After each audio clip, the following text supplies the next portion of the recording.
మీరు జాబ్ చేస్తున్నారా? మీ సాలరీని డబుల్ చేసుకోవాలని అనుకుంటున్నారా? 2x యువర్ సాలరీ ఆన్లైన్ కోర్సులో జాయిన్ అవ్వండి.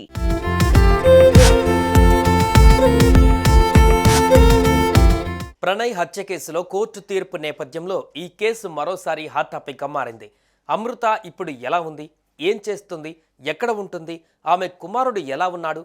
టెస్టుల కోసం అమృతను హాస్పిటల్కు తీసుకువెళ్తుండగా అతనిని హత్య చేశారు. ఆ టైంలో అమృత 5 నెలల గర్భవతి. ఆ తర్వాత ఆమెకు ఓ బాబు పుట్టాడు. ఆ బాబులోనే అమృత ప్రణయ్ని చూసుకుంటూ ప్రణయ్ జ్ఞాపకాలతో బతికింది.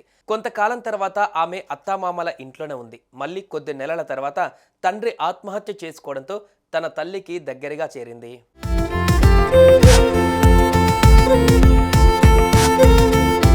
ప్రణయ్ ఇక రాడనే దుఃఖాన్ని దిగమింగుకున్నాక అమృత సోషల్ మీడియా ఇన్ఫ్లుయెన్సర్గా మారింది.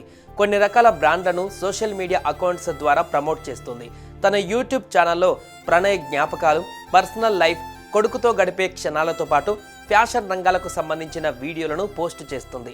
Insta, Facebook, Twitter, YouTube channel ద్వారా అనేక విషయాలను పంచుకుంటుంది.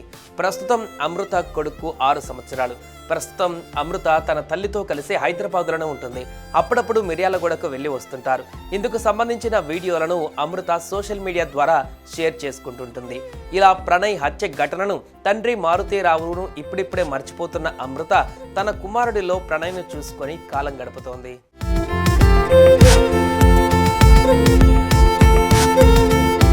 అమృతతో ప్రణయ్ది స్కూల్ డేస్ పరిచయం. చిన్నప్పటి నుంచే మంచి ఫ్రెండ్స్. ఆ తర్వాత నెమ్మదిగా ఒకరిపై మరొకరికి ఇష్టం ఏర్పడింది. అది కాస్త ప్రేమగా మారింది. ఇద్దరు ఇంజనీరింగ్ పూర్తి చేశారు. పెళ్లి చేసుకుంటామని ఇంట్లో చెప్పారు. అమృత తండ్రి మారుతీరావు ససేమిరాని అన్నారు. ఇంట్లో ఒప్పుకోరని తెలిసి జనవరి 31, 2018లో ఇద్దరు పెళ్లి చేసుకున్నారు.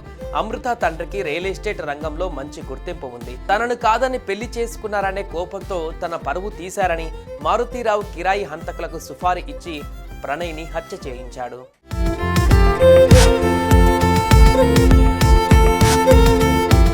ఈ కేసులో మారుతీరావును A1గా చేర్చగా అతడి తమ్ముడు శ్రవణ్ను A6గా చేర్చారు. తాజాగా ఈ కేసుకు సంబంధించి ఫైనల్ జడ్జిమెంట్ వచ్చింది. A1 అయిన అమృత తండ్రి మారుతీరావు విచారణ జరుగుతుండగానే హైదరాబాద్లో ఆత్మహత్య చేసుకుని మృతి చెందాడు. మిగతా 7గురిలో A2 హంతకుడు సుభాష్ శర్మకు ఉరిశిక్ష పడింది. అమృత బాబాయ్ శ్రవణ్ సహా ఇతర దోషులకు జీవిత ఖైదు శిక్ష విధిస్తూ నల్గొండ జిల్లా 2వ అదనపు సెషన్స్ SC/ST కోర్టు తీర్పు వెల్లడించింది. ఈ కేసు తీర్పు పైన అమృత, ప్రణయ్ కూడా హర్షం వ్యక్తం చేశారు. అప్పటి నల్గొండ SP, ప్రస్తుత హైడ్రా కమిషనర్గా ఉన్న AV రంగనాథ్కు అమృత ఫోన్ కాల్ చేశారు. ప్రణయ్ను చంపిన వ్యక్తికి ఉరిశిక్ష, మిగతా వారికి జీవిత ఖైదు శిక్ష పడేలా కేసు నిలబెట్టినందుకు రంగనాథ్కు అమృత కృతజ్ఞతలు తెలిపారు. కేసులో తమకు మొదటి నుంచి సహకరించిన అమృతకు కూడా ప్రస్తుత హైడ్రా కమిషనర్ రంగనాథ్ కృతజ్ఞతలు చెప్పారు. అమృతకు హామీ ఇచ్చినట్టుగానే ఇప్పుడు తీర్పు వచ్చిందని ఆయన అన్నారు.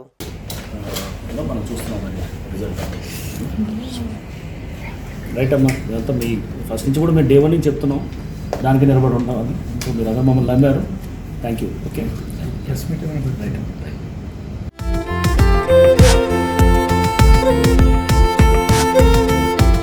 సుమన్ టీవీలో మీ పర్సనల్ అండ్ బిజినెస్ ప్రమోషన్స్ కోసం కింది నెంబర్కి కాంటాక్ట్ చేయండి.